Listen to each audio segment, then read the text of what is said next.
जय श्री कृष्णा। राधे राधे दोस्तों। आज की इस वीडियो में आप सुनेंगे जेठ मास महत्व के 11वें अध्याय को। पिछले अध्याय की कथा में हमने सुना था कि राजा सगर के 100 अश्वमेध यज्ञ से घबराकर देवराज इंद्र ने उन पर आक्रमण किया। जब वे उनसे युद्ध में पराजित हो गए तो भगवान विष्णु के पास गए। स्कंद जी कहते हैं कि हे ब्राह्मणों, जब इंद्र ने यज्ञ का सब वृतांत जाकर भगवान विष्णु से कहा, तब भगवान विष्णु ने मन से ध्यान किया और तब वे इंद्र से कहने लगे, हे इंद्र, मुझे और समर्थ शिव जी को उन लोगों ने यज्ञ में भाग नहीं दिया, इसीलिए उनका यज्ञ पूर्ण नहीं होगा। मैं तुम्हें एक उपाय बताता हूँ, तुम उस उपाय को करो। हे सुमत, मैं तुम्हें अदृश्य करने वाली विद्या देता हूँ। तुम पवित्र होकर उस विद्या को धारण करो और निर्भय होकर जाकर विधि पूर्वक उस विद्या का जाप करो। सावधानी से यज्ञ के घोड़े का अपहरण करो और उसी तरह मौन पूर्वक कपिल ऋषि के आश्रम में जाओ और वहां पर उस यज्ञ के घोड़े को छोड़ दो और जाकर स्वर्ग में अपना पूर्ववत काम करो। हे इंद्र, तुम्हें लोकोपचार कार्य करना होगा, अन्यथा राजा सगर यज्ञ के बल से बलावत होकर अभिमानी हो जाएंगे। भगवान के वचनों को सुनकर इंद्र ने विधिवत स्नान किया और अदृश्य कारणी विद्या को ग्रहण किया। सबसे पहले उन्होंने भगवान मधुसूदन को प्रणाम किया और फिर पूछा कि हे भगवान, बताइए कपिल मुनि का आश्रम कहाँ पर है। तब भगवान विष्णु ने कहा कि कलिंग देश से पूर्व की तरफ पृथ्वी के अंदर एक गुफा में कपिल ऋषि ने पाताल के समान एक भूग्रह यानी तहखाना बना रखा है और उसी भूग्रह में ध्यान अवस्थित होकर कपिल मुनि रहते हैं। भगवान विष्णु के वचनों को सुनकर इंद्र यज्ञ के घोड़े के पास गए। भगवान विष्णु से जो उन्होंने अदृश्य करने वाली विद्या सीखी थी उसका ऋषियों और देवताओं के सहित जाप करते हुए यज्ञ के घोड़े को शीघ्र ही साथ लेकर चले गए। परंतु ये वार्ता किसी को भी मालूम नहीं हुई क्योंकि इंद्र अदृश्य हो गए थे। यज्ञ के घोड़े को साथ लेकर इंद्र भगवान विष्णु के बताए स्थान पर कपिल मुनि के आश्रम में पहुंचे। एकांत में ध्यान मग्न कपिल मुनि को देखकर इंद्र ने उन्हें विधि पूर्वक प्रणाम किया और यज्ञ के घोड़े को वहीं पर बांधकर इंद्र अपने स्वर्ग लोक में चले गए। परंतु उनके मन में फिर भी शंका बनी रही। इधर यज्ञ के घोड़े का अपहरण हो जाने पर उसके रक्षक एक साथ अज्ञान से मोहित होकर सब आकर राजाओं से कहने लगे कि एक ही घोड़े का अपहरण हो गया है। रक्षकों के वचन सुनकर सगर पुत्र यज्ञ अश्व की खोज में दसों दिशाओं में फैल गए। समस्त पृथ्वी तल के भाग को देखकर देवलोक को देखने के बाद स्वर्ग को गए और इसके बाद नक्षत्र लोक में गए, इंद्रपुरी में गए। संशय में पड़कर व्याकुल सगर पुत्र इंद्र के प्रत्येक ग्रह में, दूसरे ग्रह में, नगर में, अटारी में, समस्त शालाओं, वन उपवन, पालों के लोकों में, ब्रह्मलोकों में, कैलाश में और हिमा में, मेरु पर्वत, सभी गुफाओं में, सभी शिखरों पर, गंधर्व लोक में, यज्ञ लोक में और उसके बाद विष्णु लोक में भी गए। उन्होंने हर तरफ अपने घोड़े यज्ञ के घोड़े को ढूंढा। इस प्रकार सगर पुत्र सब लोकों में घूमे परंतु उन्हें यज्ञ के घोड़े का कहीं भी पता नहीं लगा। फिर वो पाताल लोक में गए और वहां पर उन्होंने 7 पाताल को देखा, लेकिन यज्ञ का घोड़ा उन्हें वहां पर भी नहीं मिला। तब वो निराश होकर अपने शिविर में गए। सब दुखी होकर प्राण त्यागने को तैयार हो गए। तब काल से प्रेरित होकर सब पृथ्वी को खोदने लगे। राजा सगर के 6000 पुत्र थे। जब उन सभी 6000 पुत्रों ने अपनी सेना के साथ पृथ्वी को खोदना शुरू कर दिया तो बहुत शीघ्र उन्होंने सारी पृथ्वी को खोद डाला और खोदते खोदते वे उस गुफा तक पहुंच गए जहां पर कपिल मुनि का आश्रम था। इतनी बड़ी गुफा को देखकर सभी आश्चर्यचकित हो गए। सब अंदर गए तो वहां जाकर उन्होंने कमल की रस्सी से बंधा हुआ यज्ञ का घोड़ा देखा और वहीं पर ध्यान में मग्न कपिल ऋषि को भी देखा, जो कि केवल मन से ही सृष्टि संहार, श्राप और अनुग्रह करने वाले थे।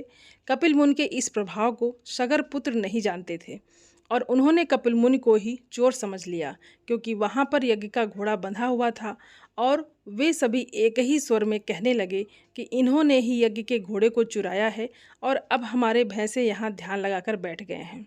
हम लोगों के भय से पृथ्वी के नीचे घर बनाकर ऋषि के समान बैठा है। इस दुष्ट को अच्छी तरह से बांधकर राजा सगर के पास ले चलेंगे। ये कहकर सगर पुत्रों ने बड़ा ही कोलाहल किया। जैसे ही उनका कोलाहल हुआ, ऋषि का ध्यान टूट गया।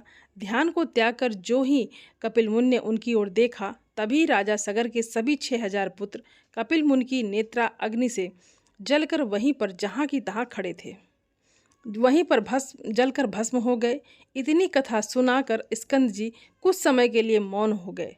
तब सभी ऋषियों ने कहा, हे रानंद, जब राजा सगर की सब संतति भस्म हो गई और उनका यज्ञ पूर्ण ना हो सका, तब राजा सगर ने क्या किया, उनके सैनिकों ने क्या किया, ये सब कृपा करके आप हमसे कहिए। तब स्कंद जी कहने लगे, हे सोनकादि ऋषियों, बिल के द्वार पर स्थित सैनिक लोग बेहल होकर बिल की उस अग्नि ज्वाला से संतप्त होकर राजा सगर को सब समाचार सुनाने के लिए वहां पर गए। जाकर उन्होंने राजा सगर से कहा, हे महाराज, अनर्थ हो गया है। आपके पुत्रों ने जब यज्ञ के घोड़े को कहीं नहीं देखा तो दुखी होकर अपने हाथों से ही पृथ्वी तल को खोदने लगे। खोदते खोदते उसके बिल में मिला हुआ 100 योजन का एक गुफा मिली, और जब उस गुफा के अंदर बहुत से सैनिकों के साथ आपके सभी पुत्र चले गए और हम सभी लोगों को बिल के द्वार पर रोक दिया। कितने ही दिनों में जब वे बाहर नहीं आए, तब हमको बिल के द्वार पर खड़े होने के कारण कुछ भी पता नहीं चला कि अंदर क्या हो रहा है। इतने में ही पाताल के समान वो गुफा अग्नि से पूर्ण हो गई और हम सभी लोग अग्निज्वाला में व्याप्त हो गए। फिर हम सभी लोगों ने वापस आकर सभी समाचार आपसे निवेदन किया है। हे राजन, कहिए उनकी क्या गति हुई होगी। मुग्ध हो जाने के कारण हम तो कुछ भी नहीं जान सके। उन सैनिकों के ऐसे वचन सुनकर पर्वत पर वज्र के समान राजा सगर पृथ्वी पर गिर गए और मूर्छा खाकर मृत से लगने लगे। ये देखकर उनके आत्मज और तीव लोग सभी हाहाकार करने लगे। इसके बाद राजा सगर को उठाकर उनके मुख कमल पर जल का सिंचन करने लगे।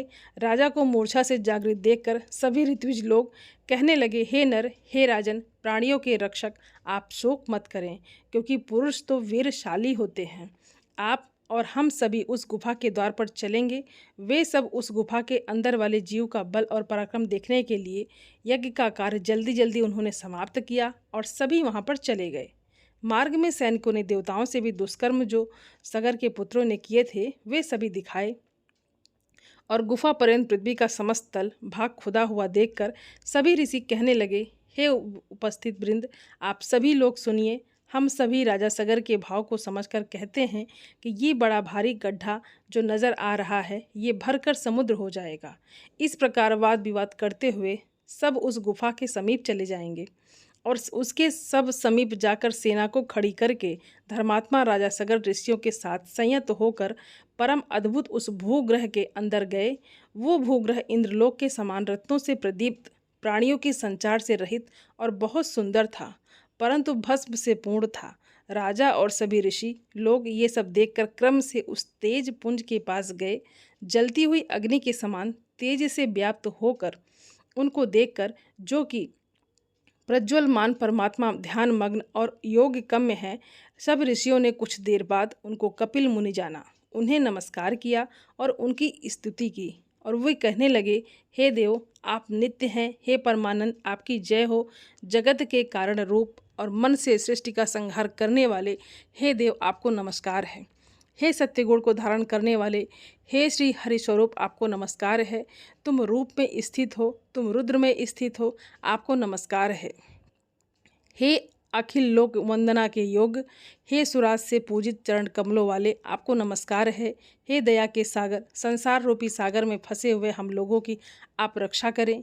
हे ब्राह्मणों के स्वामी, शीघ्र ही आप हमारा उद्धार करें।